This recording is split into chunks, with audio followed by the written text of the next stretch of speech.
لە هەندستاندا شوێنێکی پارێزراو نییە کە ڕق و کینە لە هەموو ڕێیەکەوانەی خنکان دەبێت.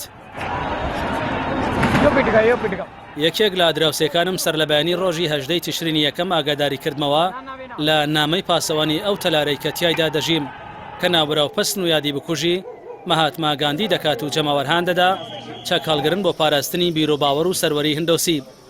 نووسەر و ڕۆژنامەنووسی هیندی ڕەنا ئەیوب بەم سەرەتایە وتارەکەی بۆ واشنگتن پۆستی ئەمریکی دەست پێ دەکات. بە ناونیشانی ڕق و کینە کۆمەڵگەی هیندی ژەهراوی دەکات بەڵام زۆرینە ڕەتی دەکەنەوە ئەوە ببینن.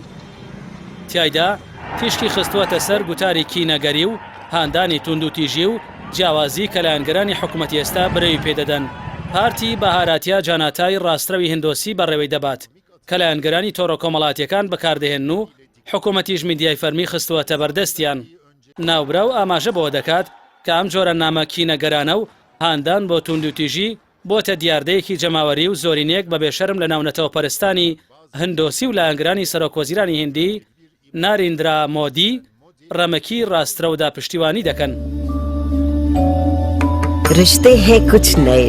لەم دوایانەدا ڕێکلامی کۆمپانیایەکی گەورەی بازرگانی خەشل و جوانکاری کە گرنگی دەدا بە فرەی فەرهەنگی و لێبوردەیی ئاینی لە نێوان هەندۆس و موسڵمانەکاندا لە تۆڕە کۆمەڵاتیەکاندا لەلایەن ڕاستڕەوانی پارگیری هندۆسیەوە کاردانەوەیەکی توندڕەوانەی بەدوای خۆی داهێنا.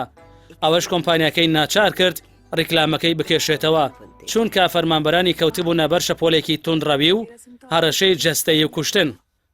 نووسەر ئاماژە بەوە دەدات کە کۆمپانیایەکی گەورە کە تەمەنی 150 ساڵ بێت و بەشێک بێت لە کۆمەڵەیەکی بازرگانی کە یەکێک لە دەوڵەمەندترین و بەهێزترینی پیاوانی هندستان بەڕێوەی دەبن ڕیکلامێکی 45 چرکەی بکێشێتەوە لەبەر پاراستنی فەرمانبەرانی.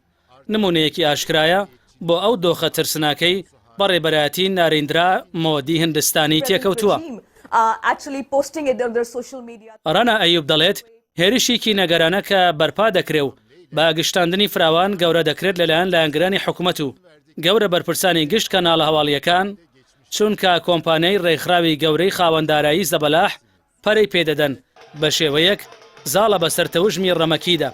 ڕێکلامی بچووکی کۆمپانیایەک بۆ بڵاوکردنەوەی لێبوردەیی ئاینی ناتوانێت لە بەرامبەر ئەو شەپۆلە ترسناکەدا ڕاوەستێت بۆیە ئەو وڵاتەی کردووەتە هێمای ڕەگەزپەرستیەکی نوێ.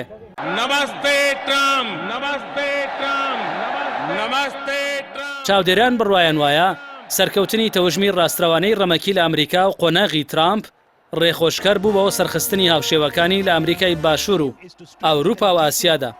باشترین نمونەی هاوپەیمانی ئەو تەوژمە سەردانەکەی دۆناڵد ترامپ بوو بۆ نیودەلهی کە هاوکار لەگەڵ ئەو سەردانەدا ڕەگەزپەرستانی هندۆسی لایەنگەری حکوومەتی ئەو وڵاتە هەزاران دوکان و بازار و مزگەوت و گەڕێکی مسلمانانی پایتەختیان سوتاند و سەدان کەسیان کوشت و هەزارانیان بریندار کرد.